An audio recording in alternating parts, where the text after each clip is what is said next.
ورحمة الله وبركاته.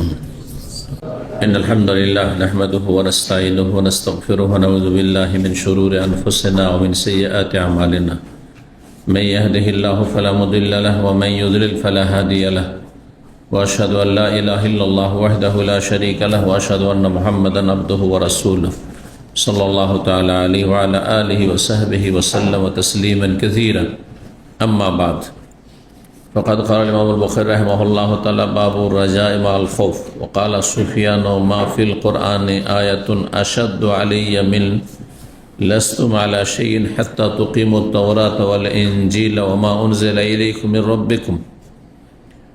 قال حدثنا قتيبة قال حدثنا يعقوب بن عبد الرحمن عن عمرو بن أبي عمرو عن سعيد بن أبي سعيد المقبوري عن أبي هريرة رضي الله عنه قال: سمعت رسول الله صلى الله عليه وسلم يقول: إن الله خلق الرحمة يوم خلقها 100 رحمة فأمسك عنده 99 رحمة وأرسل في خلقه كلهم رحمة واحدة فلو يعلم الكافر بكل ما عند الله بكل الذي عند الله من الرحمة لم ييأس من الجنة ولو يعلم المؤمن بكل الذي عند الله من العذاب لم يأمن من النار.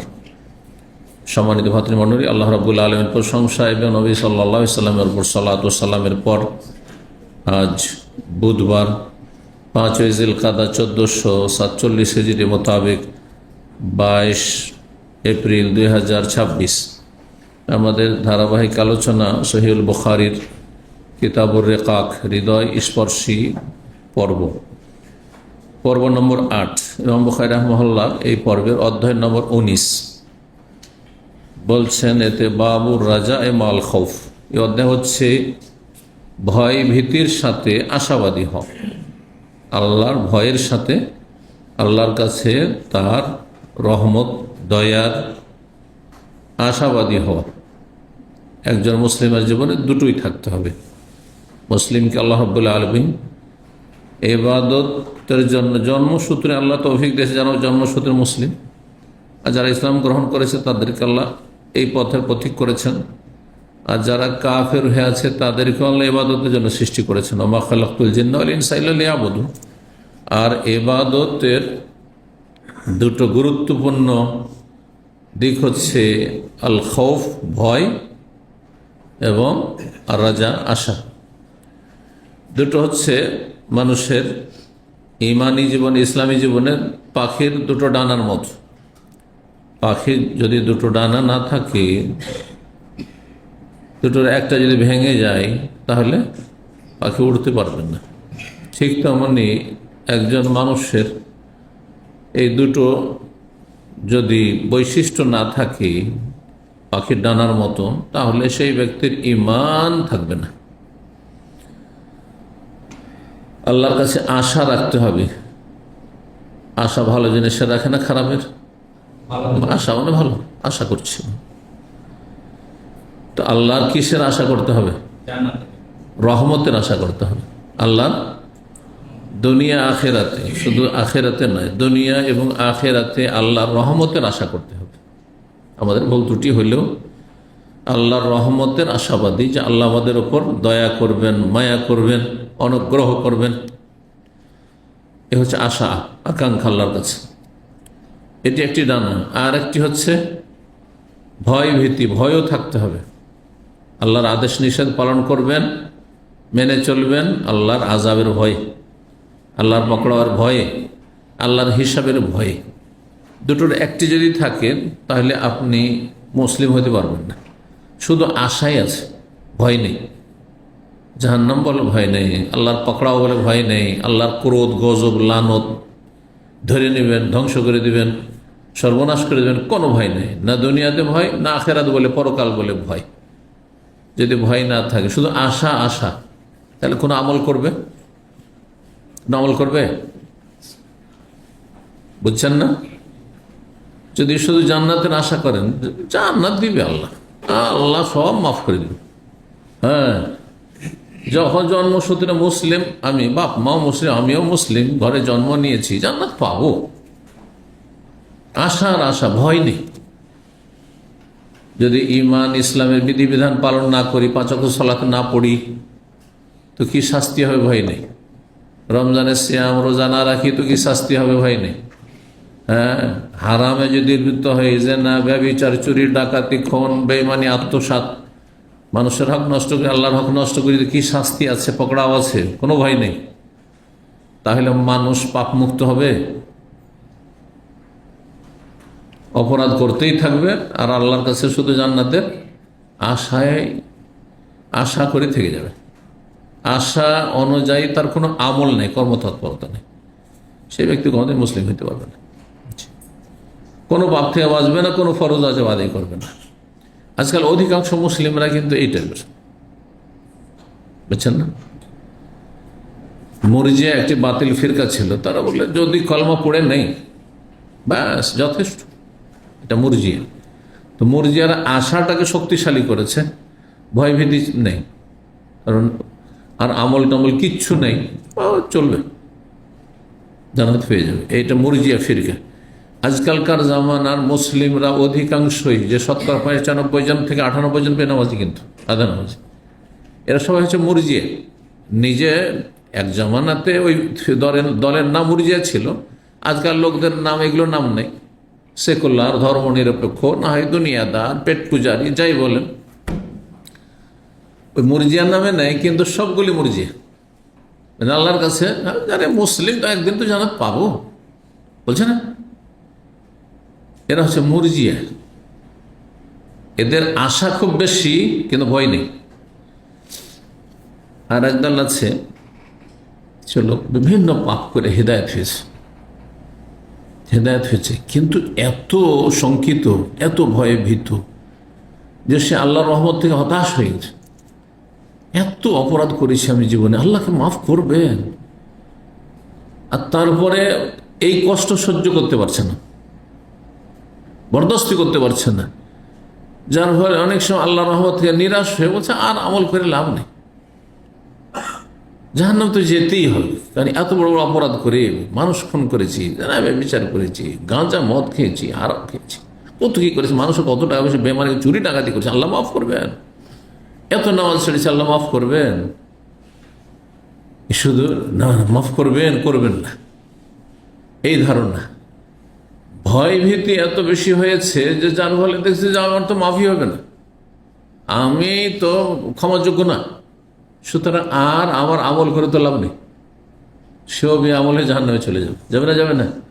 এই ডানা না থাকলেও চলবে, ওই ডানা থাকবে, দুটো ডানা, পাখির ডানার মতো দুটোই থাকতে হবে। সুস্থ অবস্থায় আশা বেশি শক্তিশালী হবে না ভয় বেশি শক্তিশালী হবে? দেখি পরীক্ষা করে আপনাদের কতটা শিখেছেন। মানুষের দুটো অবস্থা, একটা সুস্থ অবস্থা, একটা অসুস্থ অবস্থা। মানুষ অসুস্থ হইলে হয়তো আর বাঁচব না, মারা যাবে। যে যত বেশি দুর্বল অসুস্থ, সে তত বেশি মরণের কাছাকাছি নিজেকে মনে করে, যে কখন যে মরে যায়। হার্টে ব্লক আছে, এখন চলতে হয়তো হার্ট অ্যাটাক হয়ে যাবে, প্রেশার অনেক বেশি, সুগার অনেক বেশি, অনেক লো, কখন যে মরে যায়, তাই না? আছে সিরিয়াস হাসপাতালে, একবারে আইসিইউতে চলে গেছে, এখন বাঁচবো না, বলেন। তো একটা হচ্ছে সুস্থ অবস্থা, একটা অসুস্থ অবস্থা। এই আশা আর ভয়, এ দুটো ডানা কোনটা বেশি শক্তিশালী, কোন জামানাতে থাকতে হবে? যে বলবে হাত তুলে। হ্যাঁ, সুস্থ অবস্থা কোনটা? হ্যাঁ, সুস্থ অবস্থায় ভয় বেশি, কারণ সুস্থ অবস্থায় পাপ হওয়ার সম্ভাবনা বেশি। যে যত বেশি পয়সায় আছে, সুখে আছে, সুস্থ আছে, হ্যাঁ, যৌবন আছে, হ্যাঁ, রক্তের গরম আছে, তত বেশি মানুষ পাপে জড়িয়ে যেতে পারে। এই জন্য আল্লাহর ভয়টা খুব মজবুত থাকতে হবে, ভয়টা খুব যেন আপনার অন্তরে থাকে, আল্লাহর আযাবের ভয়। ফরজ আযাব ছাড়লেই আল্লাহ ধরে নেবেন, আল্লাহর গজব নেমে আসবে। হারাম নাজায়েজ কাজ করলেই, অন্যায় করলে, জুলম অত্যাচার করলে, মানুষের বেমানি করলে আল্লাহ ধরে নেবেন। ভয় থাকতে হবে, তাহলে আপনি পাপ থেকে বাঁচতে পারবেন এই যৌবনে, সুস্থ অবস্থায়। যখন শেষ অবস্থা, একবারে মরণকাল ঘনিয়ে আসছে, আর মনে হয় বাঁচবে না, কারণ রোগ চারিদিক থেকে আমাকে একবারে ধরেছে শক্ত করে, শেষ সময় হ্যাঁ আযাবকে বেশি ভয় করবে, তার নিরাশ হয়ে, আল্লাহ কিছুই তো করতে পারলাম না, মরে যাব। ভয়কে শক্তিশালী করবে না আশাকে শক্তিশালী করবে? তখন আশাটা, দুটোই থাকতে হবে, কিন্তু আশা বেশি শক্তিশালী। আল্লাহ যা আমল করেছি, আল্লাহ তওবা করছি, আল্লাহ কলেমা পড়ছি, হ্যাঁ ইস্তেগফার করছি আল্লাহ অন্তর থেকে, যদি আমি সময় পেতাম তো আরও ভালো আমল করতাম, আল্লাহ অনেক সময় নষ্ট করেছি, আল্লাহর রহমতের আশা, আল্লাহ তোমার রহমতের আশাবাদী, আশাটাকে তখন শক্তিশালী করে, বুঝছেন না? না হলে হতাশ হয়ে কাফের হয়ে মারা যাবে। জি, কোরআনে কারিমে এই মর্মে অনেক আয়াত রয়েছে। বান্দা জীবনযাপন করবে আশা এবং ভয়ের মাঝখানে, দুটো ডানা দুই সাইডে থাকে বডির, ঠিক ওই রকমই আপনার আশা আর ভয়, এই দুটোর মাঝখানে আপনি জীবনযাপন করবেন। সবসময় আপনার আল্লাহ রহমতের আশাও করবেন, ভালো কাজ করে আল্লাহ রহমতের আশা করবেন, আল্লাহ জান্নাত দেবেন, ভালো কাজ কিছু করছি। আর পাপের দিকে ঝুঁকলেই আল্লাহর আযাবকে ভয় করবেন, তাহলে পাপ থেমে যায়। সূরা হিজর আয়াত নম্বর 49-50 আল্লাহ ইরশাদ করেছেন, নাব্বি ইবাদি আন্নী আনাল গফুরুর রহিম ওয়া আন্না আযাবি হুয়াল আযাবুল আলীম। দুটোই কথা এতে বলা আছে, আশার কথা, ভয় ভীতির কথা। আমার বান্দাদেরকে বলে দাও, আল্লাহ বলছেন, হে নবী আমার বান্দাদেরকে জানিয়ে দাও, আন্নী আনাল গফুরুর রহিম, যে আমি বড় ক্ষমাশীল এবং বড় দয়ালু। এটাও জানিয়ে দাও আন্না আযাবি, আর আমার আযাব শাস্তি হচ্ছে হুয়াল আযাবুল আলীম, মর্মান্তিক আযাব। আযাব যদি আমি শাস্তি দিই তো যন্ত্রণাদায়ক আযাব রয়েছে, কঠিন শাস্তি রয়েছে, দুটোই আছে, সাবধান। তাহলে আল্লাহ গফুর রহিম এটাও আশা রাখবে, আল্লাহ যে আযাবে আলিম দিতে পারেন, হ্যাঁ দিতে সক্ষম, আল্লাহর ক্ষমতার বাইরে কেউ পালিয়ে যেতে পারবে না। সৌদি আরবে অপরাধ করে অনেকে পালিয়ে চলে যাচ্ছেন, এইরকম দেশ থেকে, এখানে হাই সিকিউরিটি, ঠিক না? আর অন্য দেশ থেকে তো পালাচ্ছে অনেক অপরাধী, কিন্তু আল্লাহর আযাব থেকে কেউ বাঁচতে পারবে না, আল্লাহর পকড়াও থেকে। সুফিয়ান সৌরি রাহিমাহুল্লাহ বলেন, মাহফিল কোরআনে আয়াতুন আসাদ্দু আলাইয়া মিন লাস্তুম আলা শাই। কোরআনে কারিমে এই আয়াতটির চাইতে কঠিন আয়াত আমার জন্য আর পাইনি, আমি নেই। আমাকে সবচেয়ে কঠিন লেগেছে এই আয়াতটি, যে এইভাবে দিন ইসলাম পালন করা, জীবনযাপন করা বড়ই কঠিন, আল্লাহর কঠিন হুকুম। সূরা মায়দা আয়াত 68 আল্লাহ বলছেন, লাস্তুম আলা শাই, হে মানব জাতি তোমাদের, হ্যাঁ তোমরা কোনো কিছুর ওপর না, মানে তোমরা হ্যাঁ দিনদারিতে না, তোমরা তোমাদের ধার্মিকতা নেই, তোমাদের আল্লাহ ভীরুতা নেই, লাস্তুম আলা শাই, তোমাদের কোনো মূল্য নেই আল্লাহর কাছে। মানে মানুষ নেক হবে, সৎ হবে, আল্লাহর নৈকট্য অর্জন করতে, তাহলে তো আল্লাহর কাছে মূল্যায়ন হবে। লাস্তুম আলা শাই, তোমাদের আল্লাহর কাছে কোনো মূল্যায়ন নেই যতক্ষণ পর্যন্ত হাত্তা তুকিমুত তাওরাত ওয়াল ইনজিলা ওয়া মা উনজিলা ইলাইকুম মির রাব্বিকুম, যতক্ষণ পর্যন্ত তাওরাতের বিধান, ইনজিলের বিধান আর তোমাদের উদ্দেশ্যে তোমাদের রবের পক্ষ থেকে যা নাযিল করা কোরআন কারীম তার বিধান যথাযথ পালন না করবে। আরে তাওরাতের হুকুম আহকাম পালন করতে হবে, ইনজিলের হুকুম আহকাম পালন করতে হবে, আর কোরআন কারীমের হুকুম আহকাম পালন করতে হবে। কোরআন কারীমের শুরু থেকে শেষ পর্যন্ত যদি আপনি একটু তরজমা নিয়ে বসে যান, যাতে বুঝতে পারছেন, বিনা বুঝে আগাবেন না, আর আপনি নিজের উপর ফিট করবেন যে এই আয়াতে যে কথাগুলি বলা হলো এগুলো আমার লাইফে আছে কিনা, এখানে নিষেধ করা হয়েছে এটাতে আমি বাঁচছি কিনা, বুঝতে পারছেন না? তাহলে বুঝতে পারছেন যে কতটা আপনি আল্লাহর নাযিলকৃত কিতাব কোরআনে কারীমের প্রতি আমলকারী, তাহলে বুঝতে পারবেন কতটা আপনি পালন করছেন। বাকি থাকলো তাওরাত ইনজিল, তাওরাত ইনজিলের বিধান তো রহিত হয়ে গেছে, কিন্তু তারপরে বলা হয় তাওরাত ইনজিল যতক্ষণ বাস্তবায়ন না করবে, তারপরে তাওরাত ইনজিলের ওই সমস্ত হুকুম আহকাম বিধিবিধান যেগুলো রহিত করা হয়নি, যেগুলি কোরআন এবং হাদিসে সাব্যস্ত রাখা হয়েছে। প্রাচীন যুগের ধর্ম ছিল, কিন্তু সেই ধর্মের বিষয়গুলি ইসলামেও স্বীকৃত রাখা হয়েছে। যেমন ইব্রাহিম আলাইহিস সালামের সুন্নতগুলি, কোরবানি করা, হজ করা, উমরা করা, আছে না? তারপরে হ্যাঁ খাতনা করা, তারপরে সোনাল ফিতরা যতগুলি, নখ কাটা, মোচ কাটা, দাড়ি রাখা, এইভাবে আরো মেলা হইতে পারে। যেই বিধানগুলি সাংঘর্ষিক কোরআন কারীমের সাথে তাওরাত ইনজিলের, হয় তারা বিকৃত করেছে অথবা সেগুলোর মনসুখ, যেহেতু ওগুলো রহিত করে দেওয়া হয়েছে। যেমন যদি আপনাকে বলা হয় আপনি বাংলাদেশের আইন মেলেছে, বাংলাদেশে যে 71 উপরে যে আইন আছে তাতে কি ওই পাকিস্তান আমলে যে সমস্ত আইন কানুন ছিল সবগুলি রহিত করা হয়েছে, সবগুলি ক্যান্সেল ঘোষণা করা হয়েছে না? সেটাতে কিছু সংযোজন কম আর বেশি করা হয়েছে, ঠিক না? কিছু বাড়ানো হয়েছে, কিছু ছাঁটাই করা হয়েছে। যেমন বাংলাদেশে একটা আইন আছে, পাকিস্তানও ওই আমলে ছিল, এখন আছে, ইসলাম বিরোধী আইন। হ্যাঁ, সেটা হচ্ছে যে যদি দ্বিতীয় বিয়ে করতে হয়, তৃতীয় চতুর্থ করতে হয় তো আগের স্ত্রীর অনুমতি ক্রমে করতে হবে। বিনা অনুমতিতে যদি বিয়ে করেন আর আপনার স্ত্রী গিয়ে কেস করে দেয় তো আপনাকে জেল খাটতে হবে, বুঝছেন না?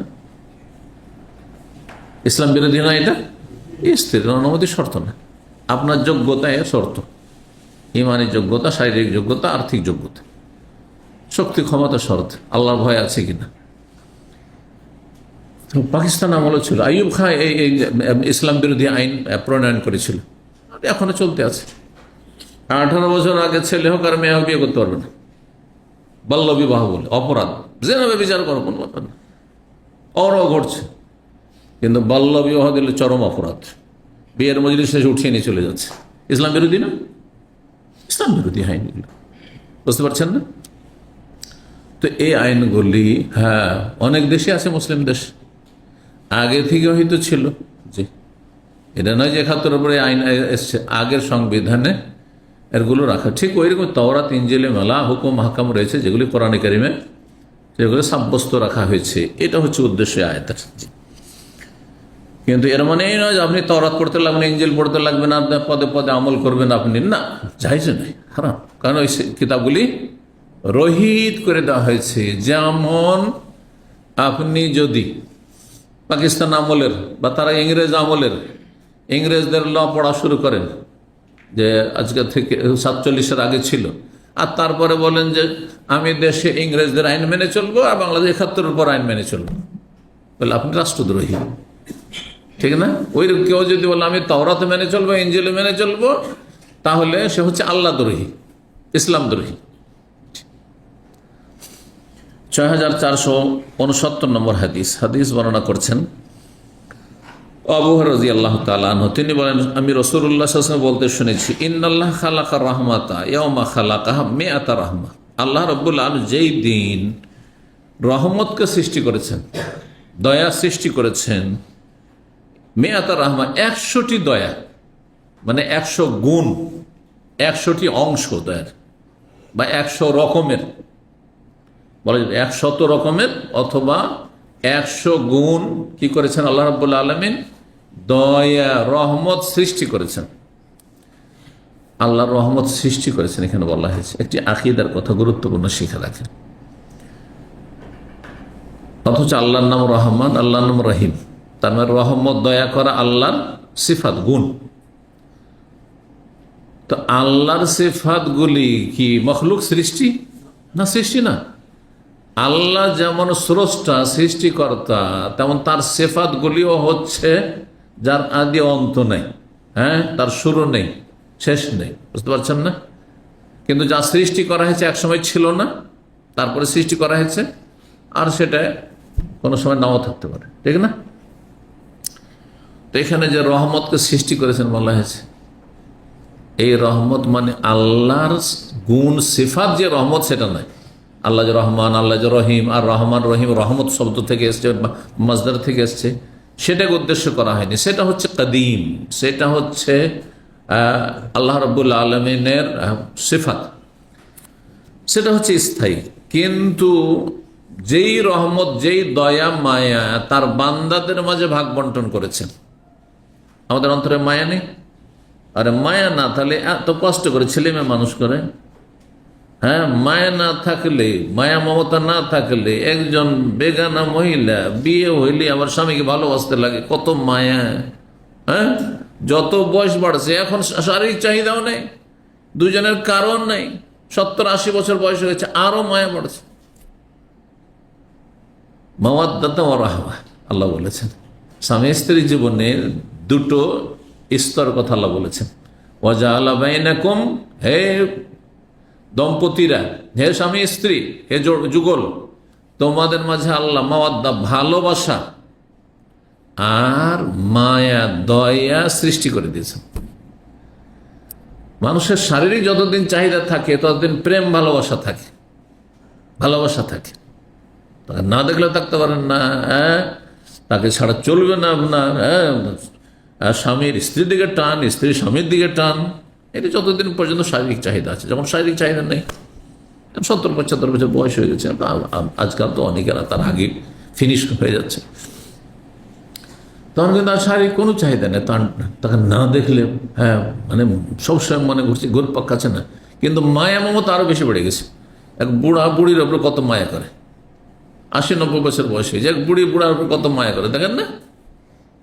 অথচ তাদের বিছানায় যাওয়ার মতো কোনো রকম ক্ষমতাই নেই তাদের হাতে, বুঝতে পারছেন না? শয্যা সঙ্গী হওয়ার কোনো ক্ষমতাই নেই তাদের। তারপরে রহমত, এই যে রহমা বলেছেন, মায়া, মায়া ভালোবাসাতে যেই মায়া আমরা করে বান্দার মাঝে আল্লাহ বিতরণ করেছেন, ওই মায়া আল্লাহ রাব্বুল আলামিন 100 গুণের মধ্যে 1 গুণ বান্দাদের মাঝে বিতরণ করেছেন। 99টা আল্লাহর কাছে আছে, জমা আছে।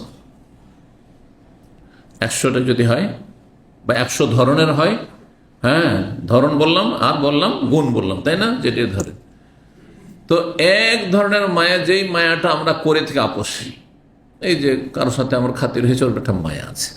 হঠাৎ করে যদি অথচ আমার রক্তের সম্পর্ক নেই, অথবা সে আমার কাছেরও না, কেউ না, কিন্তু কিছুদিনের পরিচয় হয়েছে, আর তারপরে সে দিনদার ধার্মিক, তাকে অন্তর থেকে আমার ভালো, হঠাৎ করে যদি তার এক্সিট লেগে ফাইনাল, তো অনেক কষ্ট লাগছে, আমাকে লাগছে না? এই যে মায়া। তো বলছেন যে আল্লাহ রাব্বুল আলামিন যখন রহমত সৃষ্টি করেন তখন 100টি রহমত সৃষ্টি করেছেন। রহমা, আল্লাহ তার কাছে 99টি রহমত রেখে নিয়েছেন, বা 99 গুণ বা 99 ধরনের রহমত রেখে নিয়েছেন। ও আরসালা ফি খালকি কুল্লি, সমস্ত সৃষ্টির জগৎ, আরে মানুষ শুধু না, জিন না, বরং পশু পাখি পোকা মাকড়, দেখেন না কত মায়া করে। মুরগি বাচ্চাগুলো, যখন বাচ্চাগুলো ধরার জন্য চিল এসে আক্রমণ করছে, কাক এসে আক্রমণ করছে, কিভাবে পেটের তলে ভরে নিচ্ছে, কথা বুঝতে পেরেছেন? একটা গাভীকে দেখবেন, গাভী, আপনার বাড়ির গাভী বাচ্চা হওয়ার আগ পর্যন্ত কোনোদিন আপনাকে তেড়ে যায়নি, কিন্তু বাচ্চা হওয়ার পরে যখনই তার আশঙ্কা হবে যে আমার বাচ্চার গায়ে মনে হাত দিতে আসছে, দৌড় দিয়ে, দেখেছেন কিনা এরকম দৃশ্য, দৌড় দিয়ে গিয়ে আমার শিং দিয়ে আপনাকে দিবে আছাড়ে, অথচ পাশ দিয়ে আপনি হয়তো যাচ্ছিলেন, কিন্তু ওর একটা ভয় হয়ে গেছে যে আমার বাচ্চাকে হয়তো বাচ্চার ক্ষতি করতে পারে। বলছেন যে সমস্ত সৃষ্টি জগতে আল্লাহ রাব্বুল এক গুণ বা এক ধরনের মায়া, রহমত, দয়া আল্লাহ রাব্বুল কি করেছেন? ভাগ বন্টন করে দিয়েছেন, বিতরণ করে দিয়েছেন। তাহলে আল্লাহর কাছে কত রহমত রয়েছে, একটা দিয়ে এত মায়া করছে, এত দয়া, এত মায়া একজনের অপরজনের উপর। মানুষ মানুষের জন্য কান্না করতে করতে হার্টফেল করে দিচ্ছে। আল্লাহর কাছে তাহলে আরো 99 গুণ আছে রহমত, তাই না? দয়া বলছে ফালাউ ইয়ালামুল কাফির, আল্লাহর কাছে এত রহমত রয়েছে, অশেষ রহমত, যে কাফের যদি জানতো বিকুল্লিল্লাযী ইনদাল্লাহি রাহমা, আল্লাহর কাছে যে যত রহমত আর দয়া রয়েছে এ সম্পর্কে যদি কাফের সম্যক জ্ঞান থাকতো, পুরোপুরি জ্ঞান থাকতো, লাম ইয়াইআস মিনাল জান্নাহ, কুফরি করেও সে ক্ষমাযোগ্য নয়, সে তার জন্য জান্নাত হারাম করা হয়েছে। এটাই হচ্ছে আহলে সুন্নাত ওয়াল জামাতের আগে। তারপরও সে আশা করত যে আল্লাহর কাছে যখন এত রহমত, তো হয়তো কোনোদিনে জান্নাত পেয়ে যাবো, হয়তো যদি জানতো। তাইলে লাম ইয়াইআস মিনাল জান্নাহ, জান্নাত থেকে সে হতাশ হতো না। ওয়ালাউ ইয়ালামুল মুমিনু, আর মুমিন ব্যক্তি যদি জানতো বিকুল্লিল্লাযী ইনদাল্লাহি মিনাল আযাব, মুমিন অধিকাংশই আল্লাহর আযাব সম্পর্কে উদাসীন, গাফেল, পাপ করেই যাচ্ছে, একটু ভয় পায় না। অথচ আল্লাহর যে কঠিন শাস্তি রয়েছে এ সম্পর্কে তার যদি সম্যক জ্ঞান থাকতো, লাম ইয়ামান মিনান নার, তাহলে জাহান্নাম থেকে নিজেকে নিরাপদ মনে করতো না। কিন্তু মনে করে আজকালকার অধিকাংশ মুসলিমরা, যেমনটা বললাম, মুরজিয়া টাইপের মনে করে যখন মুসলমান তো না একদিন একদিন জান্নাত পাবো। আরে এত সহজ, এত সহজ। তোমার আমল একেবারে জিরোতে। প্রথম জীবনের মুসলিম জীবনে আমলই হচ্ছে 5 ওয়াক্ত সালাত। এই 5 ওয়াক্তের 70 রাকাত নামাজই নেই, আর জান্নাতের আশা করে বসে আছো? শিরক, মাজার পূজা করছো, পীর পূজা করছো, আর জান্নাতের আশা করে বসে আছো? জাদু টোনায় লিপ্ত আর হাত দেখাতে যাচ্ছ।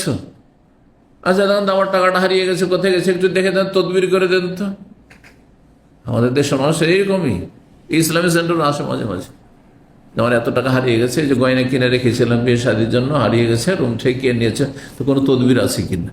তো যেগুলো শিরকি কুফরি তদবির, গায়েব আল্লাহ ছাড়া কেউ জানে না যে আপনার কে চুরি করেছে।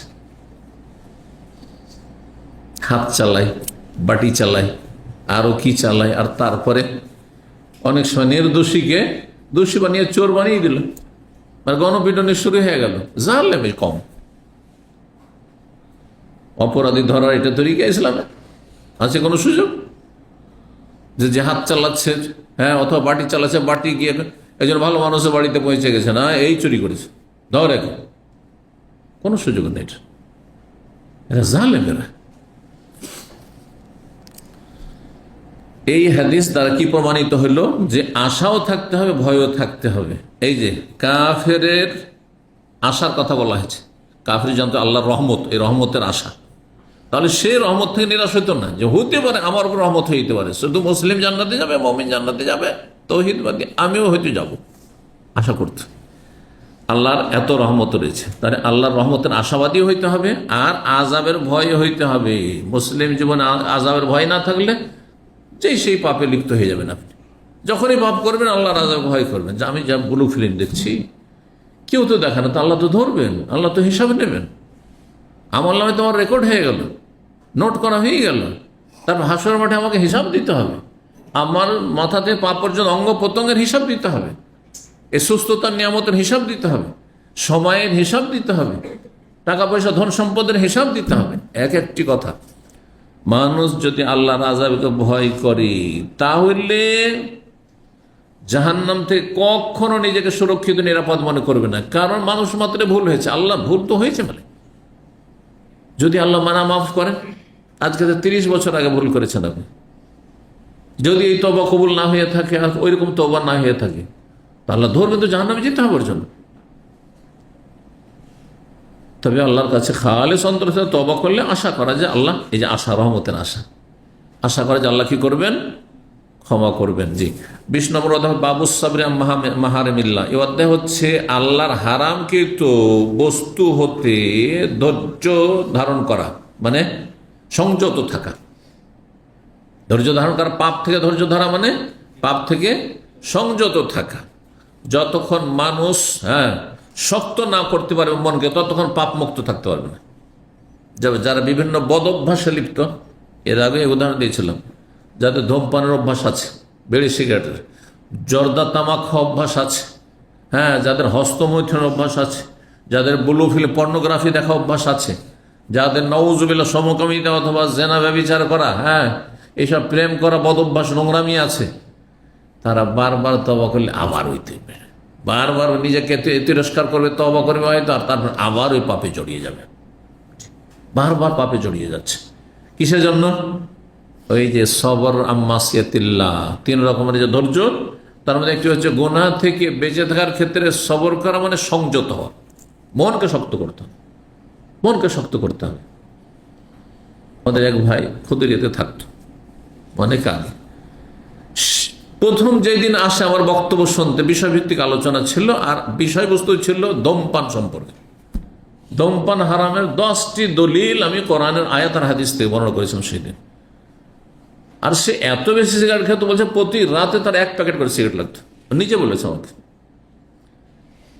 সাথে সাথে বলছে ইসলামিক সেন্টার, তার পুরানো সেন্টার ছিল তখন, 2005-06 দিকে, সিঁড়িতে নেমেই একবারে প্যাকেটটাকে নিজে হাতে নষ্ট করলো, চলে গেল বাসা। কয়েক ঘন্টা ধরে সে সিগারেট পান করে নাই, একটু ইসলামিক সেন্টার থেকে তওবা করে গেছে, আবার রুমে গিয়ে কিন্তু সারা রাত ঘুম আসে না, রাত 2-3টা হয়ে যাচ্ছে, তারপর ঘুম আসছে না আমার। কারণ ওই যে নেশা, সিগারেট খাবে তাহলে ঘুম আসবে তার, বুঝছেন না? ঘুম আসে না। বলছে পাশে এক পাকিস্তানি বাস করতো পাশের রুমে, রাত 2-3টার দিকে নক করলো তার দরজায়, হয়তো ও তো ঘাবড়িয়ে উঠেছে, যেন কি ব্যাপার। তো বলছে একটা সিগারেট হবে, একটা সিগারেট হবে। নিজের কিস্সা নিজে আমাকে পরে বয়ান করেছে, সিগারেট হবে। বলছে হ্যাঁ। বলছে একটা সিগারেট দিল, বাইরে খেলাম, তারপরে এসে ঘুম আসলাম।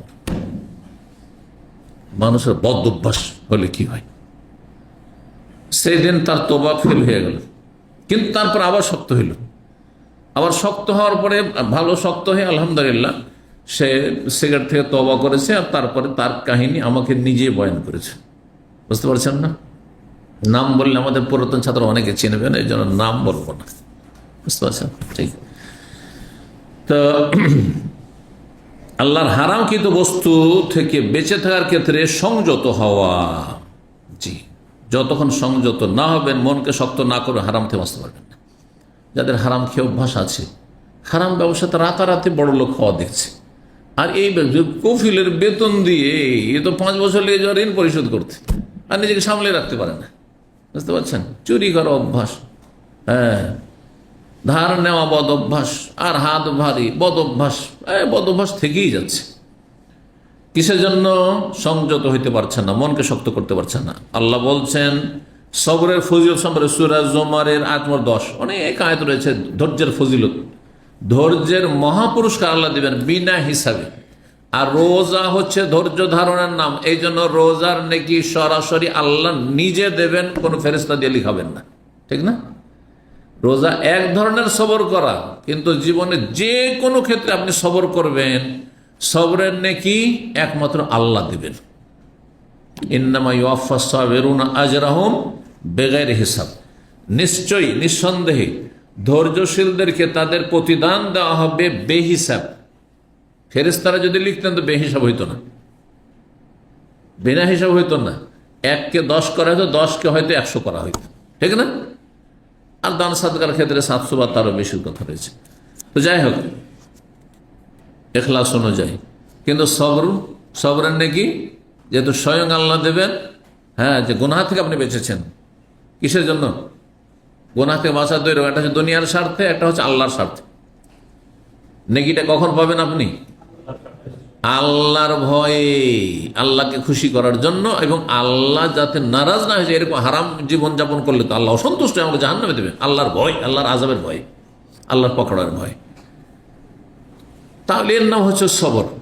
কিন্তু যদি দুনিয়ার স্বার্থে সবর করেন, ডাক্তারের কাছে গিয়েছেন, বলছে আপনার ব্লাড, বলছে যে আপনার ব্লাড ক্যান্সারের লক্ষণ পাওয়া যাচ্ছে, কিন্তু কি ধূমপান করেন, স্মোকিং করেন? বলছে হ্যাঁ। এক্ষুনি ছাড়েন, না হলে গেলেন আপনি শেষ। সাথে সাথে তওবা। কার জন্য? আল্লাহর জন্য? আল্লাহর আযাব থেকে বাঁচার জন্য না শরীরকে বাঁচার জন্য, বেঁচে থাকার জন্য? কিচ্ছু পাবেন না আপনি। খুব বেশি তো হয়তো রোগ মুক্ত থাকবেন, যেই গরজ করেছেন সেই গরজটা পাবেন, কিন্তু আল্লাহ সন্তুষ্টি পাবেন না, বিনা হিসাবে নেকি পাবেন না আপনি। জি। উমর ইবনে আব্দুল আজিজ রাহমাহুল্লাহ বা উমর রাদিয়াল্লাহু তাআলা, উমর যেহেতু বলা হয়েছে, আমিরুল উমর রাদিয়াল্লাহু তাআলা বলেন, ওয়াজাদনা খায়রা আইশিনা বিসসবরি, আমাদের জীবনের সবচাইতে উৎকৃষ্ট উত্তম, হ্যাঁ, জীবন যাপন পেয়েছি কিসে? ধৈর্যে। ধৈর্য ধারণ করলে এতে সবচেয়ে বেশি শান্তি আছে। আর অধৈর্য হইলে যতই পান না কেন আপনার শান্তি নেই। যারা ধৈর্যশীল, যদি দুপুরে শুধু ডাল ভাত খেয়ে এসছেন, আর কিচ্ছু ছিল না, কোনো তরকারি ছিল না, হ্যাঁ, তবু আপনি কি সুখী, মনের দিক থেকে সুখী। কিন্তু যে ভালো ভালো খাবার খেয়ে এসছেন, ভালো ভালো খাবার খেয়ে এসছেন, কয়েক রকমের তরকারি মাছ গোস্তের আইটেম খেয়ে এসছেন, কিন্তু আপনি অধৈর্য, আরও কিছু লাগত, আমার চাইতে ভালো অনেকে খায়। এই স্বপ্ন যদি থাকে যে আমি তো পাকশাক ভালোই করতে পারি আর খুব ভালো খাই, কিন্তু সারা জীবন শুধু বাঙালি খাবারই খেতে থাকলাম, হ্যাঁ, আর রোমান্সিয়া খেতে পারলাম না, তো এই আরো কি কি খেতে পারলাম না, তো এই খেতে পারলাম না, সেই খেতে পারলাম না, শান্তি পাবেন? কখনো শান্তি পাবেন না। শান্তি পাবে না। যারা এরকম রেস্টুরেন্ট, বিভিন্ন রেস্টুরেন্টে খেয়ে বেড়ায়, তাদের অভিজ্ঞতা আছে। আমরা তো মনে করি যে একটা বার্গার হয়তো কত দাম হবে, কত মূল্য হবে, যারা খান বা জানা আছে বলেন দেখি কত? 8 রিয়াল মতো বলছে। হ্যাঁ, কে বললো 30 রিয়াল? এমন বার্গার আছে 45 রিয়াল। হ্যাঁ, তো বুঝতে পারছেন, যারা খায় তাদের কাছ থেকে শোনা, কিন্তু এখানে দামে পাওয়া যায় না, হয়তো রিয়াজ এরকম আছে, বুঝতে পারছেন। সেই কোয়ালিটিটা ওই বিদেশি কোয়ালিটি, বিদেশে যেই দেশ আসল বার্গারের দেশ, সেই দেশের যে টেস্টটা, কারণ আমি ওই দেশে গিয়ে খেয়েছি সেজন্য বলছি, তো ওই টেস্টটা এখানকার বার্গারে কোনোদিন পাইনি। তো আমি তো জিজ্ঞাসা করেছি যে এইখানেও তো বার্গার, এই আপনার ম্যাকডোনাল্ড হোক আর অমুক হোক আর তমুক হোক, যত কিছু হোক না কেন, কিন্তু এই টেস্টটা কেন পাওয়া যায় না? তো বলছে হ্যাঁ পাওয়া যাবে, কিন্তু রিয়াজে পাওয়া যাবে। হ্যাঁ, শুধু একটা এতে মনে হয় 45 টাকা দাম। এখন এগুলো যদি স্বপ্ন থাকে যে হায় রে, জীবনে একটা বার্গার খেতে পারলাম না, শান্তি পাবেন? ইলিশ খেয়ে শান্তি পাবেন? পাবেন না। তো ওয়াজাদ না খায়রা আইসা না। তারপর স্বামী স্ত্রীর জীবনে, আপনার স্ত্রীর মাঝে কিছু ভালো গুণ আছে আর কিছু খারাপ আছে, প্রত্যেকের আছে। এরকম স্বামীর মধ্যে বেশ কিছু ভালো গুণ আছে, খারাপও আছে, প্রত্যেকে আমরা এরকম, বুঝতে পারছেন না? এখন এতে যদি স্ত্রীর সবর না করে এই স্বামীকে নিয়ে, আর স্বামী যদি সবর ধৈর্য ধারণ না করে এই স্ত্রীকে নিয়ে, আরে দেখতে কালো হলো, কাজ কামে ভালো, হ্যাঁ, অথবা কাজ কামে ভালো না, ভাষা খারাপ একটু, হ্যাঁ, শক্ত ভাষায় স্বামীকে বলে দেয়, কিন্তু দেখতে সুন্দরী, হ্যাঁ, ওর সৌন্দর্যে পাগল, বুঝতে আছে না নেই?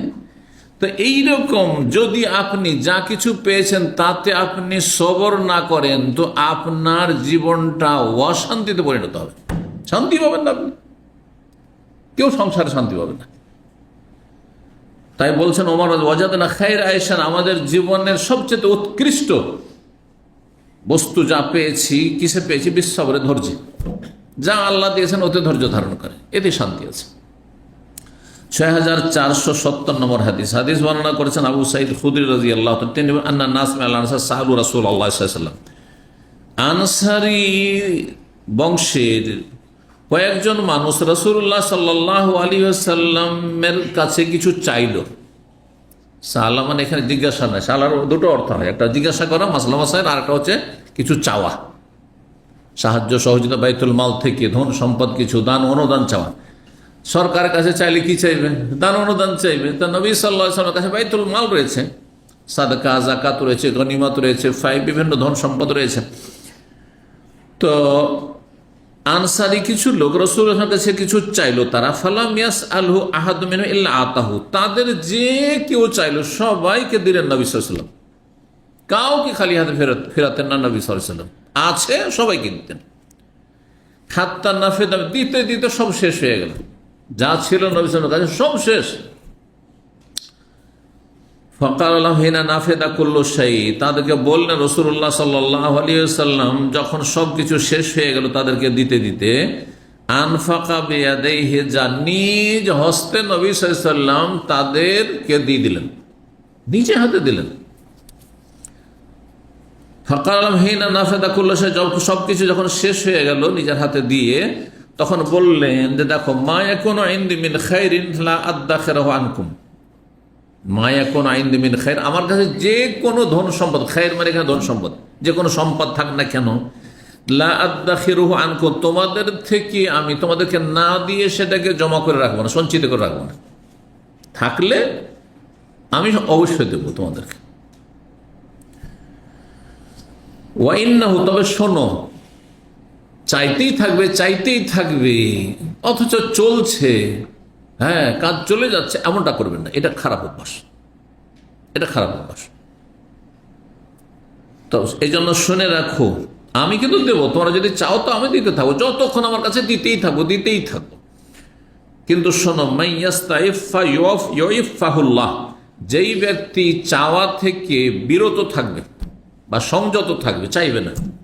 দেখেন মানুষের অভাবের শেষ নেই, কিন্তু কিছু অভাব আছে একেবারে পুরা না করলে চলবেই না, আর কিছু অভাব আছে পুরা না করলেও চলবে। বুঝতে পারছেন না? অভাব নেই আপনাদের, কিন্তু সে অভাবগুলি এত জরুরি না। কার মোবাইল পুরাতন মোবাইল আছে, অধিকাংশের পুরাতন মোবাইল আছে, মনটা কি চায় না যে একটা নতুন লেটেস্ট? সবাই অনেকে দেখছি আশেপাশে ডানে বামে অনেক দামি দামি মোবাইল ব্যবহার করছে। আমার মতো ভাই 1000 রিয়ালের মোবাইল, তাই না? অনেকে 4000 5000 করছে। এটাও তো একটা প্রয়োজন, হ্যাঁ, শখ। অনেকের গাড়ি নেই, ডেলিও দাঁড়িয়ে থাকতে হচ্ছে রাস্তায়, আর তারপরে ট্যাক্সি পেলেন তো পেলেন না, অনেক সময় দাঁড়িয়ে আছেন, হেঁটে যেতে হচ্ছে, সাইকেলে যেতে হচ্ছে। সাইকেলের জায়গায় যদি একটা কার হয়ে যেত, এগুলো প্রয়োজন না, কিন্তু জরুরি। মানে একবার অচল না হলে চিকিৎসা জরুরি, হ্যাঁ, খাবার দাবার দিনে 2 বার জরুরি কমপক্ষে, তাই না? খেতে হবে, কিছু বাঁচতে হবে, ইত্যাদি ইত্যাদি। এটা বাসা জরুরি, বাসা নেই তো ফুটপাতের রাস্তায় কোথায় ঘুমাবেন আপনি, ঠিক না? এগুলো হচ্ছে জরুরি জিনিস।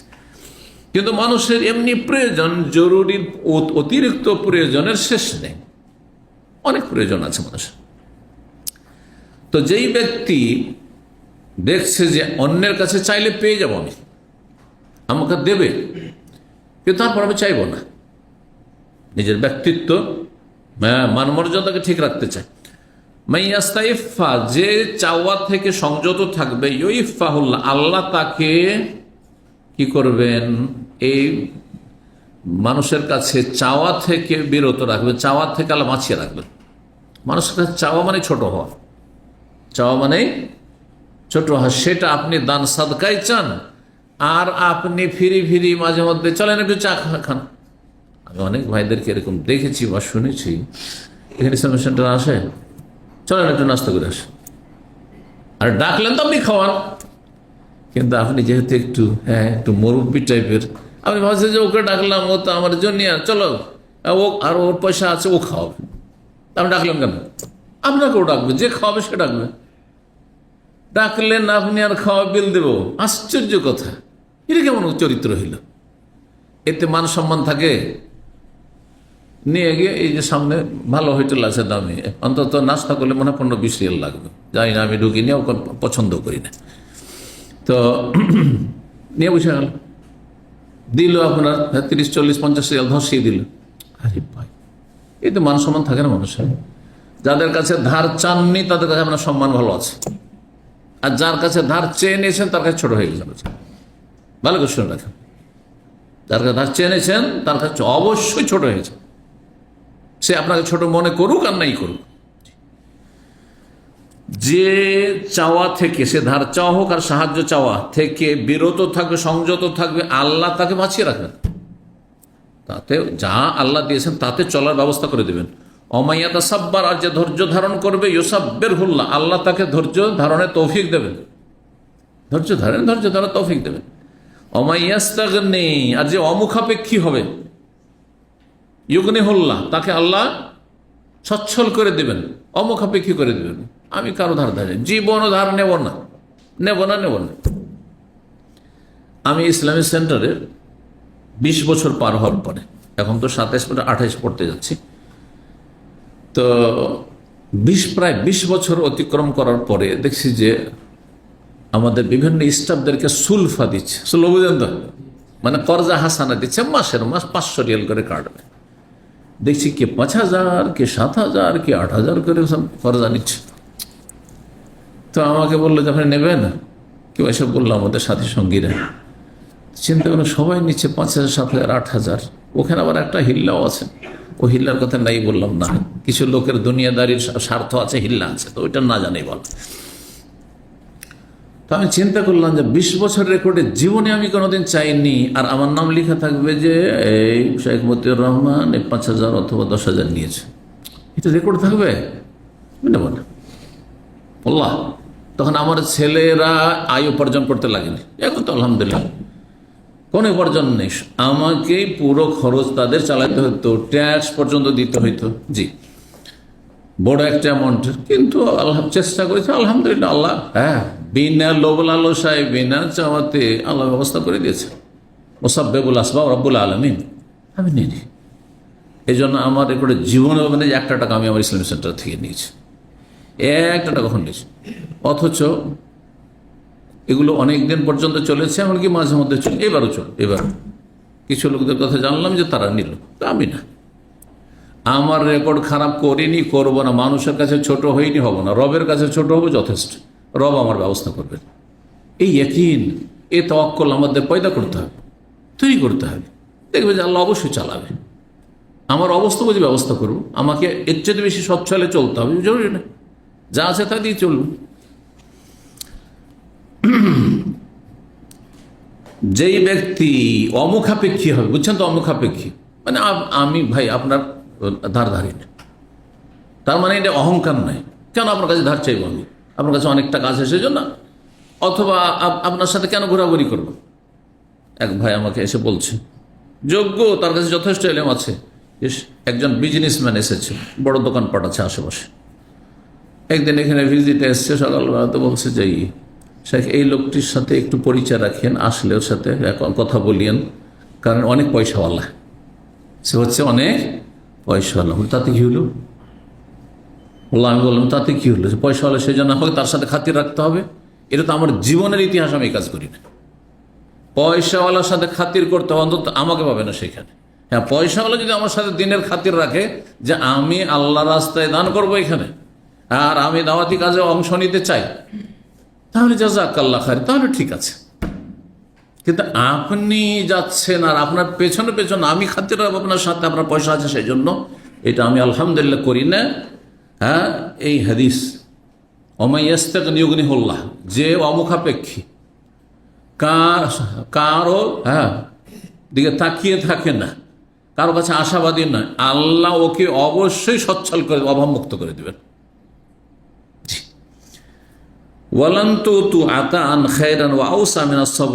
আর তোমাদেরকে এমন কিছু দেওয়া হয়নি, আল্লাহর পক্ষ থেকে যেটি উৎকৃষ্ট হতে পারে আর বেশি প্রশস্ত হতে পারে, মিনাসব, ধৈর্যের চাইতে বড় মূল্যবান বস্তু, যা মানুষের জন্য কল্যাণকর হইতে পারে এবং অনেক প্রশস্ত হইতে পারে, প্রশস্ততা মানুষের জীবনে আসতে পারে, এর চাইতে ভালো জিনিস আর কিছু নেই।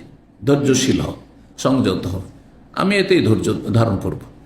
হ্যাঁ, যা আমার কাছে যা আছে তা দিয়ে আমি চলবো, সেটি আমি খাবো, কিন্তু আমি এর চাইতে সুখের জীবন, এর চাইতে ভালো জীবন, এর চাইতে ভালো একটু চলাফেরার জন্য, হ্যাঁ, না, মোটেই না। আল্লাহ যেন তৌফিক দান করেন। 6471 নম্বর হাদিস বর্ণনা করছেন মুগীরা বিন শুবা, তিনি বলেন, কানান নবী সাল্লি, নবী সাল্লাল্লাহু আলাইহি ওয়াসাল্লাম সালাত পড়তেন। ফরজের কথা বলা হচ্ছে, তাহাজ্জুদের কথা। তাহাজ্জুদ এত দীর্ঘায়িত করতেন কয়েক ঘন্টা, হাত্তা তারেমা কাদামাহু আও তানতাফিখা কাদামাহু, তারেমা ওয়ারেমা ইয়ারেমো থেকে, যেমন ওয়ারিসা ইয়ারিস, ওয়ারম মানে হচ্ছে ফুলে যাওয়া। আজকালও ডাক্তারের কাছে গিয়ে যদি বলেন কোনো জায়গায় আপনার ফুলে গেছে, তার আরবি ডাক্তারের সাথে যদি কথা বলেন, আরবিতে তার কি বলতে হবে? ফি ওয়ারম, হ্যাঁ না, বা তাওয়াররুম হনো বলতে হবে। সৌদি বাবুরা, আর নাফাখা ইয়ানফুখু মানে হচ্ছে কোনো জিনিসে ফুক দেওয়া, ফুক দিলে যে ফুলে যায়, যেমন বেলুনে ফুক দিচ্ছেন, নাফা, তখন ফুলে গেল বেলুনটা, তাহলে দুটোরই অর্থ কি?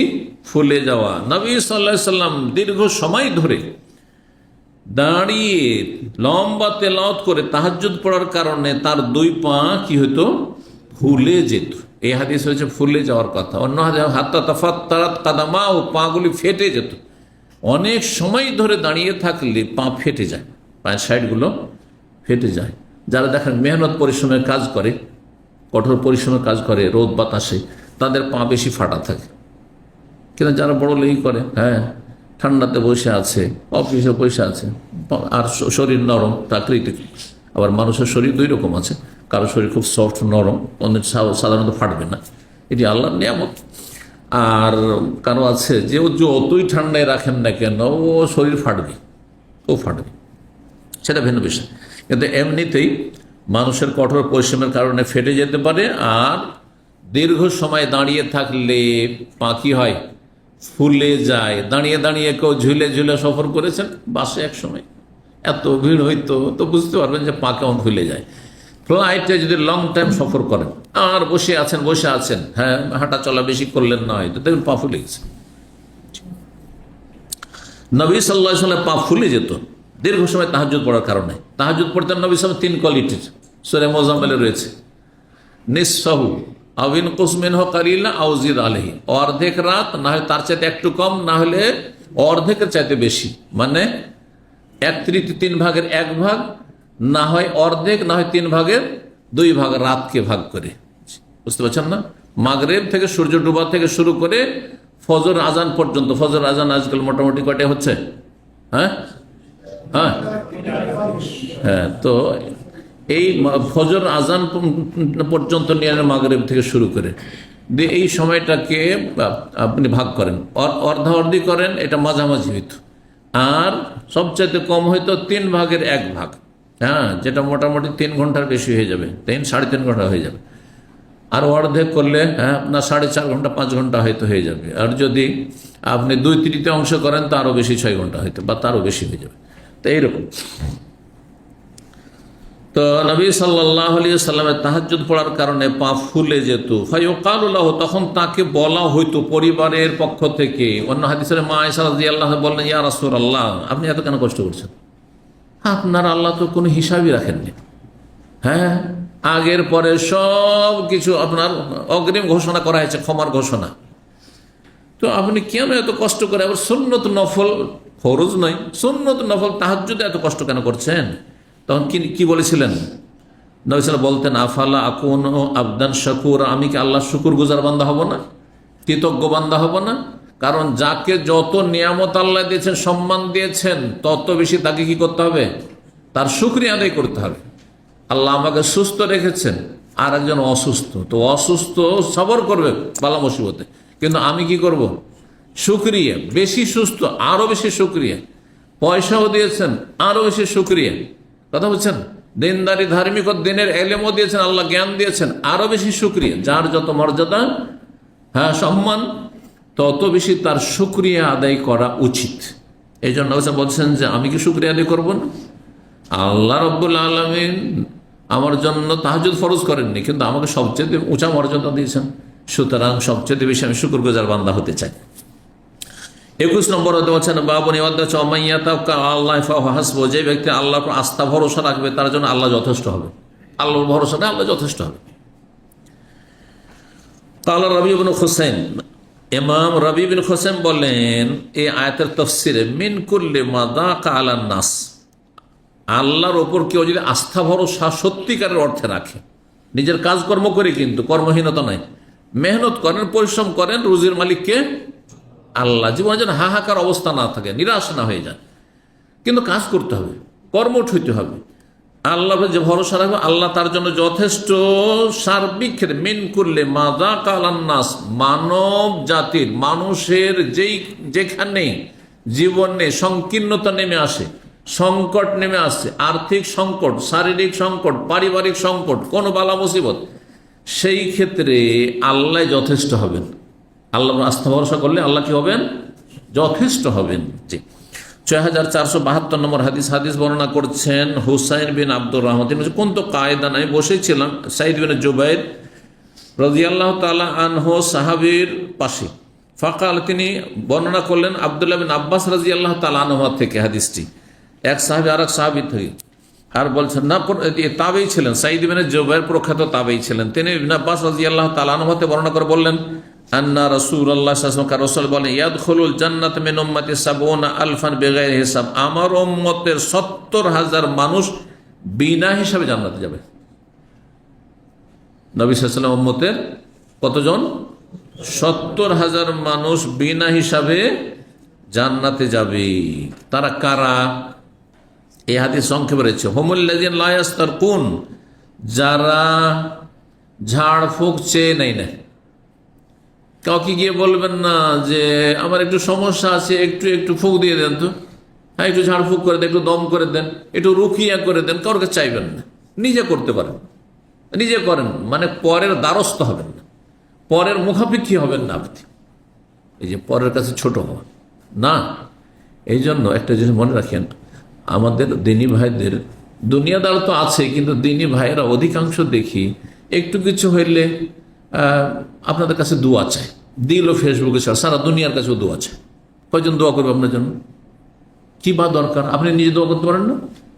আচ্ছা, তারপরে শেখ একটু বলে দেন যেন ভাইরা আমার জন্য দোয়া করে। হ্যাঁ, বা শেখ আমার জন্য দোয়া করেন। সাহাবায়ে কেরাম এমন করতেন। আপনি আচ্ছা, মা আয়েশা রাদিয়াল্লাহু তাআলা নিঃসন্তান ছিলেন না? ছেলে মেয়ে ছিল মা আয়েশার? কে তিনি? হ্যাঁ, নবী সাল্লাল্লাহু আলাইহি ওয়াসাল্লামের সবচেয়ে প্রিয় স্ত্রী, তাই না? একটা হাদিস দেখাতে পারবেন যে নবী সাল্লাল্লাহু আলাইহি ওয়াসাল্লাম বলেছে, ইয়া রাসূলুল্লাহ, আপনার দোয়া তো কবুল হয়, আপনার দোয়া তো কবুল হয়, আপনি আমার জন্য দোয়া করেন, আল্লাহকে যেন এক সন্তান দেয়। করেছেন? একটা হাদিস দেখান। যদি করতেন তো অবশ্যই তিনি বর্ণনা করতেন যে একবার নবী সাল্লাল্লাহু আলাইহি ওয়াসাল্লাম বললাম যে আমার জন্য দোয়া করে দেন। বলবেন যে তাদের তাহলে ছেলে মেয়ে নেওয়ার ইচ্ছে ছিল না নাকি? এটা হয় যে নবী সাল্লাল্লাহু আলাইহি ওয়াসাল্লাম তাদের ছেলে মেয়ে নিতে চাইবেন না? তাহলে বোঝা গেল যে নিজে দোয়া করা অন্যের কাছে দোয়া চাওয়া নয় আসলে শরীয়তের বিষয়, জায়েজ, কিন্তু এত বেশি নয়, বুঝছেন না? অন্যের কাছে চাওয়া মানে অন্যের দ্বারস্থ হন।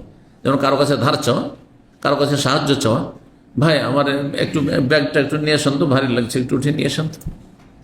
এটা ভালো না? নিজের ব্যাগ নিজে নিজে ভালো? হ্যাঁ, আমার কিতাবটা নিয়ে যেতে হবে আমাকে এখান থেকে, দাসের শেষে আমি নিব। কথা বুঝতে পারছেন? সে আপনি নিজে থেকে নিয়ে সেটা ভিন্ন বিষয়, কিন্তু বললো যাই ভাই নিয়ে আসেন আপনি, না এটা উচিত নয় আমার, জায়েজ, কিন্তু এটা আপনার মুখাপেক্ষি কেন হবে? সাহাবায়ে কেরামদের আদর্শ এমনটা ছিল না যে চলেন আমারটা নেন, এটা করতেন না। আমার জন্য দোয়া করিয়েন। আজকাল শুধু পরের দোয়া দিয়ে সব কাজ সারতে চায় আজকালকার মুসলিমরা, পরের দোয়া দিয়ে সারতে, ও বাপের দোয়া, বাপের চাইতে মায়ের দোয়া। আর এটা হিন্দুদের থেকে নয়, বাঙালি সমাজে আমার মায়ের দোয়া আছে, বাপের নাম খুব কমই আসে, অথচ বাপ রাত দিন চিন্তা করেছে তার ছেলে প্রতিষ্ঠিত করার জন্য, ছেলেকে একটু কোনো কাজে যোগ্য বানাবার জন্য। মায়ের ওই যোগ্যতাই ছিল না, ও গৃহিণী ছিল, শুধু খাবার দাবারটা রেডি করার মতো যোগ্যতা ছিল, এতটুকু তার শিক্ষাগত যোগ্যতাও ছিল না যে আমার ছেলেটা বড় হবে কেমন করে, বুঝতে পেরেছেন? কিন্তু বাপের শুকরিয়া আদায় করে না। আর তারপরে বাপ মায়ের দোয়া, আপনার দোয়া কোথায়? আপনি নিজে দোয়া করেন। শুধু বাপের দোয়ার, মায়ের দোয়ার, পরের দোয়ার, ওস্তাদের দোয়া, না না না না, বুঝতে পারছেন? আল্লাহ যেন বুঝার তৌফিক দান করেন। যদি বিনা হিসাবে জান্নাতে যায় তো একটি শর্ত, লায়াস্তার কোন কারো কাছে রুকিয়া চেয়ে নেবেন না, আপনি নিজে রুকিয়া করেন। এই জন্য নবী সাল্লাল্লাহু আলাইহি ওয়াসাল্লাম সাহাবায়ে কেরামগণকে শিখিয়েছেন, তোমরা নিজের রুকিয়া, নিজের ঝাড়ফুঁক নিজেই করো, নিজে সূরা পড়ে, দোয়া পড়ে শরীরে ফু দাও। আর একটি অর্থ করা হয়েছে লায়াস্তার কোন, মানে জাহিলি যুগে যে শিরকি আর বেদাতি ঝাড়ফুঁক করতো, শিরকি বেদাতি ঝাড়ফুঁক করে না, এটা অর্থ হইতে পারে। ওয়ালায়াতা তৈয়ারুন, আর অলক্ষী কুলক্ষণ নাই না, শুভ অশুভ গ্রহণ করে না। হ্যাঁ, দুনিয়ায় শুভ বস্তু রয়েছে, অশুভ রয়েছে, এটা শুভ, এটা অশুভ। সকালবেলা বাড়ি থেকে বেরিয়ে যদি কুকুর সামনে পড়ে গেল, একটা শুকুর পড়ে গেল, দিনটা অশুভ হয়ে গেল। রাস্তায় বেরিয়ে গেছেন, দেখছেন হঠাৎ করে সামনে যেতেই, কোনো সফরে যাচ্ছিলেন, একটা মর্মান্তিক দুর্ঘটনা, মনটাই খারাপ হয়ে গেল, ফিরে চলে আসলাম, বলছেন না আজকের দিনটা ভালো হবে না, এটা শিরক। বুঝতে পেরেছেন না? পেঁচার ডাক আমাদের এখন পর্যন্ত এই শিরকি আকীদা আছে। আর আগের বুড়ি মহিলাদের কাছে আমরা শুনতাম গ্রামে, পেঁচা ডাক দিয়ে উঠেছে রাতের অন্ধকারে, আর মহিলা বলছে, বুড়ি বলছে যে কাকে যে নিয়ে যাবে গ্রাম থেকে, হ্যাঁ মনে হচ্ছে এই মালাকুল মউত। কথা বুঝতে পেরেছেন না? পেঁচে মালাকুল মউত নিয়ে চলে যাবে। আস্তাগফিরুল্লাহ, শিরক এগুলো। অলক্ষী কুলক্ষণে বিশ্বাসী নাই, কোনটা লক্ষ্মী কোনটা অলক্ষ্মী, এইসব ফালতু কথা না, মোটেই না। বরকত যাতে আছে, রহমত আছে, সেগুলি খুঁজেন। ওয়ালা রব্বিহিম ইয়াতাওয়াক্কালুন, আল্লাহর উপর তার আস্থা ভরসা রাখে। আল্লাহর উপর কি রাখে? আস্থা ভরসা রাখে। এদের বিনা হিসাব আল্লাহ কি করবেন? হ্যাঁ, জান্নাত দেবেন। 22 নম্বর অধ্যায় বলছে বাবু মায়ুকরাহু মিন কিল ওয়া কাল। এই অধ্যায় হচ্ছে মাকরুহ বা নিষিদ্ধ হচ্ছে অনর্থক, অসার কথাবার্তা বা অনর্থক বাদানুবাদ করা। কিল ও কালের দুটো ব্যাখ্যা করা হয়েছে। কিল ও কাল, একটা হচ্ছে অনর্থক কথাবার্তা বলে, কথা বলার দরকার নেই কিন্তু আপনি এমনি কথা বলছেন, এই আপনি বলে যাচ্ছেন, তারপরে আর অন্যরা বসে আছে, ভাবছে ওই একাই বলবে, আপনার শেয়ার করা শুরু হলো। হ্যাঁ হ্যাঁ হ্যাঁ না, তারপর আপনি কিছু বলা শুরু করলেন। ফালতু আসার কথা, তাতে মানুষের আখলাক আমলের কোনো উন্নতি হবে না, কোনো নসিহা হবে না, উপদেশ না। হ্যাঁ, আলতু ফালতু কথাবার্তা চলছে, এটা নিষেধ করেছেন মকরুহ। জি। আর আরেকটি হচ্ছে কিল ও কাল। একজন বলল না না না আপনার কথা ঠিক নেই, বলছে আমারটা ঠিক। বাদানুবাদ করা, তর্কে জড়িয়ে যাওয়া। আর আমাদের বাংলা ভাষাভাষীদের এই তর্ক করার বদ অভ্যাসটা খুব বেশি আছে। ধর্ম নিয়ে তর্ক করা খুব বেশি আছে। একটা ছেলে এখানে ইসলামী সেন্টার আসতো, সে তার রুমে গেছে, বক্তব্য শুনেছে যে বেনামাজির ইসলাম থাকে না, বেনামাজি গিয়ে যায়, গিয়ে বলেছে। আর রুমে সম্ভবত পাকিস্তানি ছিল, উর্দু ভাষী, গিয়ে বলেছে যা अब नमाज नहीं पढ़ते, बेनमाजी तो काफिर हो जाता है, बेनमाजी काफिर। আর সে যে মাথা মোটা তো এরা, আমার এত গরম হয়েছে, হ্যাঁ, তর্ক শুরু করেছে। তখন ও বলছে যে আমাকে হাদিসটা দিতে হবে। হাদিস নিয়ে কি করে? বলছে যে ওর সাথে আমার তর্কাতর্কি হয়েছে। মানে কে তর্ক করতে বলেছে না? হ্যাঁ, কোন ইসলাম শিখিয়েছে আপনাকে তর্ক করে তার উপর চাপিয়ে দিতে হবে? এটা না, আপনি ভালোভাবে বলেন, আপনি এমন কিছু বলিয়ে না যেটা তাকে আঘাত লাগে, কারণ বেনামাজিকে আঘাত লাগবে। হ্যাঁ, ওকে যদি টার্গেট করে নাও বলেন, হ্যাঁ, তারপর আঘাত লাগবে, বুঝতে পারছেন না? সেই জন্য মার্জিত ভাষায়, হালকা ভাষায় বলেন, কিন্তু সে যদি না মানে তর্ক শুরু করে দিতে হবে না, মোটেই না। তো তর্ক, বাদানুবাদ করা, এটা মানুষের কি করে? সম্পর্ক নষ্ট করে, তারপরে মনোমালিন্য হয়, তারপরে এমনকি ঝগড়া বিবাদ হইতে হয়তো মারামারি শুরু হয়ে যেতে পারে, মার্ডার হয়ে যেতে পারে। এসব নিষিদ্ধ ইসলামে। 6473 নম্বর হাদিস বর্ণনা করছেন ওয়াররাদ নামক ব্যক্তি, যিনি মুগীরা বিন শুবা রাদিয়াল্লাহু তাআলা আনহুর ক্লার্ক ছিলেন, কাতিব। জি, পিয়ন কি বলে কাতিবকে? হ্যাঁ হ্যাঁ, ক্লার্ককে কি বলে বাংলায়? কেরানি। মাশাআল্লাহ, শান্ত, মাশাআল্লাহ, ঠিক বলেছেন, কেরানি, কেরানি বলেন। মুগীরা বিন শুবা একজন দায়িত্বশীল ছিলেন, ওই দায়িত্বশীলের লেখক ছিল সে, কাতিব, ক্লার্ক। আন্না মাউইয়া বিন আবি সুফিয়ান রাদিয়াল্লাহু আনহু আমির মাউইয়া খলিফা কাতাবা আল মুগীরা বিন শুবা যেহেতু বিশিষ্ট সাহাবী, তার কাছে লিখে পাঠালেন। আর তার একজন গভর্নর, দায়িত্বশীল, মাউইয়া রাদিয়াল্লাহু আনহু হচ্ছেন খলিফা সেই জামানায়, 4 খলিফা আলী রাদিয়াল্লাহু জামানার পরে। আর সেই জামানায় মুগীরা একজন দায়িত্বশীল, তাকে লিখে পাঠালেন আর উক্তুব ইলাইয়া বিহাদিস, আমার কাছে একটু হাদিস লিখে পাঠান। তাহলে তখনকার খলিফারা হাদিস চর্চা করতেন। মুআবিয়া রাদিয়াল্লাহু তাআলা আনহু সাহাবী, তিনি হাদিস চাইছেন, তার চাইতে যিনি সিনিয়র তার কাছে একটা হাদিস লিখে পাঠান। সামিআতাহু মিন রাসূলিল্লাহ সাল্লাল্লাহু আলাইহি ওয়াসাল্লাম, কাছে শুনেছেন আপনি সেই হাদিসটি। কালা ফাকাতাবা ইলাল মুগীরা, তখন মুগীরা বিন শুবা তাকে লিখে পাঠালেন একটি হাদিস। কি? ইন্নী সামিআতুহু, আমি শুনেছি রাসূলুল্লাহ সাল্লাল্লাহু আলাইহি ওয়াসাল্লামকে ইয়াকুল ইনদা ইনসালামি মিনাস সালাতি, নামাজের সালাম ফেরার পরে বলতে, নামাজ থেকে, ফরজ নামাজে সালাম ফেরার পরে এই দোয়া বলতেন। কি জিকিরটি ছিল? লা ইলাহা ইল্লাল্লাহু ওয়াহদাহু লা শারীকা লাহু লাহুল মুলকু ওয়া লাহুল হামদু ওয়া হুয়া আলা কুল্লি শাইইন কাদির। সালাসবার 3 বার করে বলতে শুনেছি। কাল, এতটুকু তো হয়ে গেল।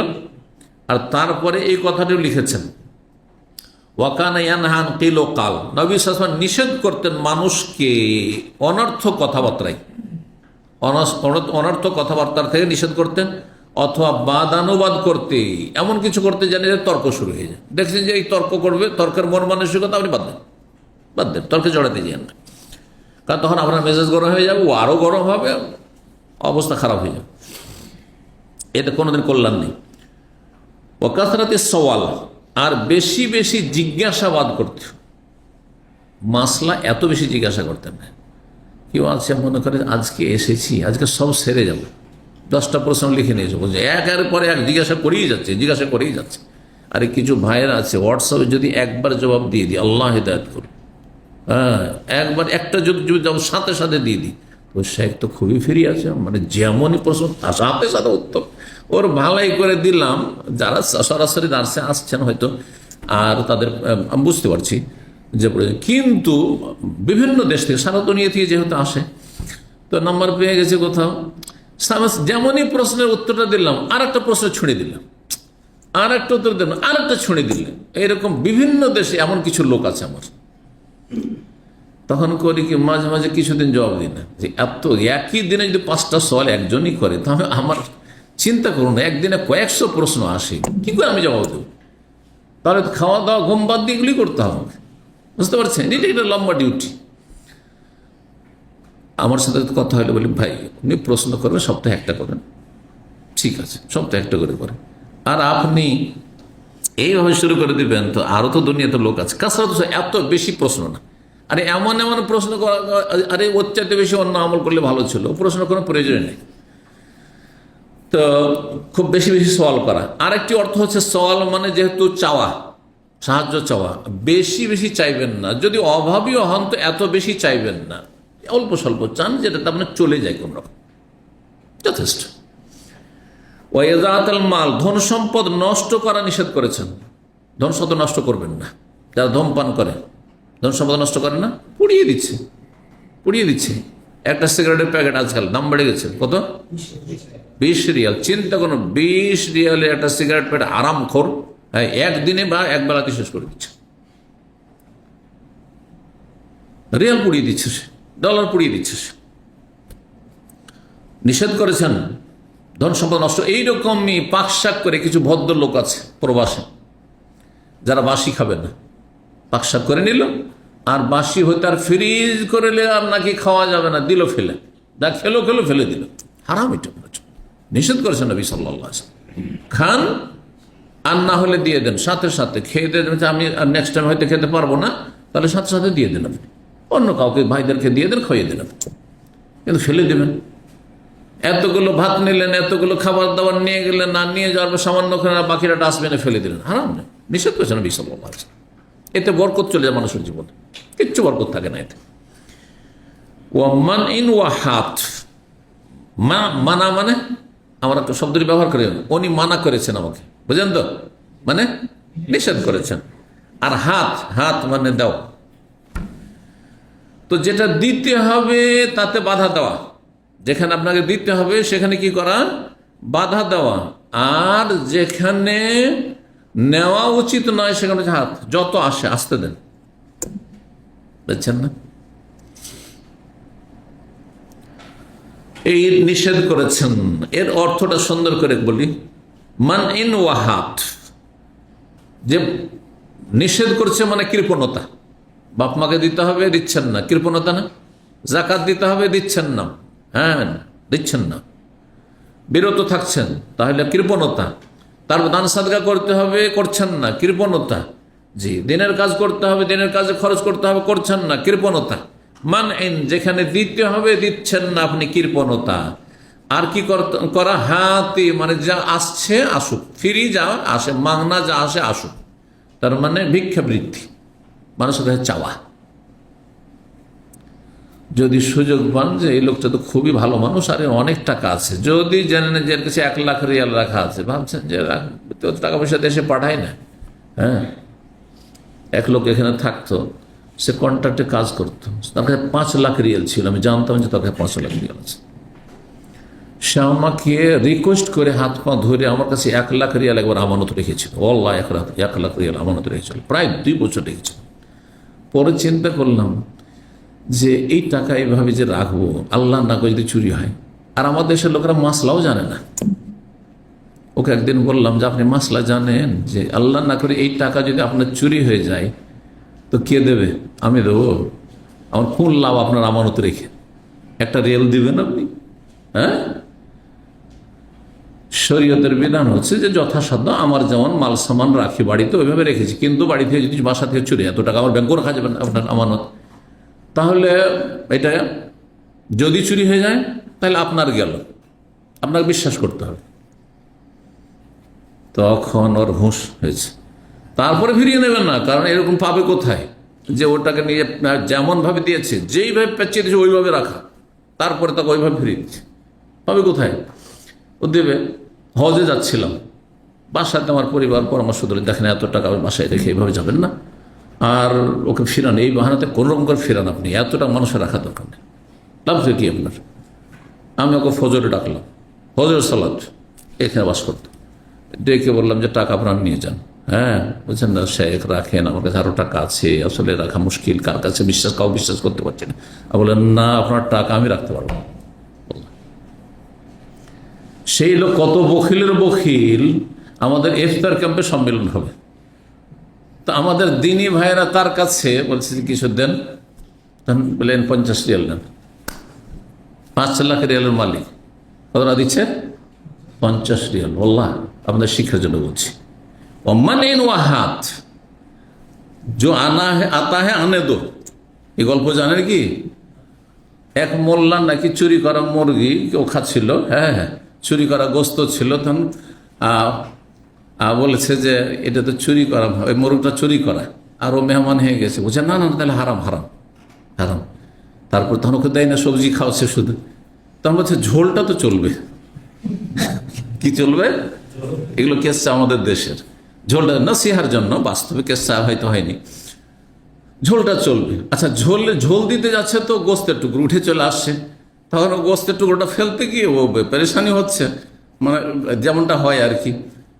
তখন এই কথাটি বলছে, আরে জো আতা হে ও আনে দো, মানে যেটা নিজেদের ঝোলের সাথে যেটা চলে আসছে ওটা আসতে দাও। দাদা বুঝতে পারছেন? কিছু লোকের স্বভাব হচ্ছে যে ফ্রি যদি কেউ যদি আমাকে চা খেতে নিয়ে যায়, কেউ যদি নাস্তা করতে নিয়ে যায়, জো আতা হে আনে দো।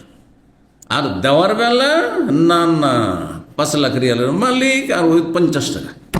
বুঝতে পারছেন? মান ইন ওয়াহাত, এটা হচ্ছে কৃপণতা। নবী সাল্লাল্লাহু আলাইহি ওয়াসাল্লাম নিষেধ করেছেন, এগুলি ঘৃণা করেছেন। ওয়া উকুকিল উম্মাহাত, মায়েদের অবাধ্য হওয়া। কেন মায়ের অবাধ্য হওয়ার কথা বলেছেন? বাপের অবাধ্য কেন বলেননি?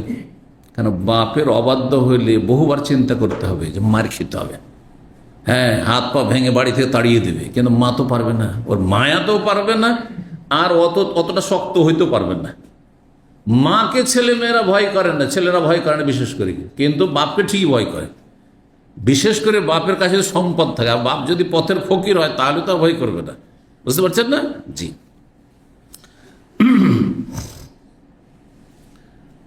মায়েদের নাফরমানি, অবাধ্য হওয়াকে হারাম করেছেন বা নিষেধ করেছেন, জাহান্নামে নিয়ে যাবে। ওয়াদিল বানাত, আর জীবিত মেয়েদেরকে জীবিত দাফন করে দেওয়া, প্রথিত করা, এটি হারাম করেছেন নবী করিম সাল্লাল্লাহু আলাইহি ওয়াসাল্লাম। তার সাথে মিলিয়ে বর্ণনা করেছেন অনর্থ কথা বলা, তারপরে বাদানো তর্কে জড়ানো, বেশি বেশি চাওয়া, ভিক্ষা করা, বেশি বেশি সাহায্য চাওয়া, ধার চাওয়া, বা বেশি বেশি মাসলা মাসালা জিজ্ঞাসা করা, এগুলি সব নিষিদ্ধ। কারণ অনেক বেশি জিজ্ঞাসা করছেন যারা, তারা আমলে কম। কিন্তু যারা আমল করবেন, অল্প জানার পরেই সাথে সাথে আমল করবেন না, অল্প অল্প শিখবো আমল করবো, অল্প অল্প শিখবো আমল করবো। কিন্তু যারা যত বেশি জিজ্ঞাসা করে তারা আমলে ত্রুটি তাদের। এখানে আজকের আলোচনা শেষ করি। জাযাকুমুল্লাহ খাইর। আল্লাহ রাব্বুল আলামিন যেন আপনাদের আমাদের দিন দুনিয়া বরকত দান করেন, এবং আল্লাহ যেন আমাদের প্রয়োজন পুরা করে দেন। মানুষের থেকে আল্লাহ যেন অমুখাপেক্ষী করেন, মানুষের মুখাপেক্ষী হওয়া থেকে আল্লাহ যেন রক্ষা করেন, আল্লাহ যেন কারো মুহতাজ না করেন। রব্বানা আতিনা ফিদ দুনিয়া হাসানাহ ওয়া ফিল আখিরাতি হাসানাহ ওয়া কিনা আযাবান্নার। সুবহানা রাব্বিকা রাব্বিল ইজ্জাতি আম্মা ইয়াসিফুন ওয়া সালামুন আলাল মুরসালিন ওয়া আলহামদুলিল্লাহি রাব্বিল আলামিন।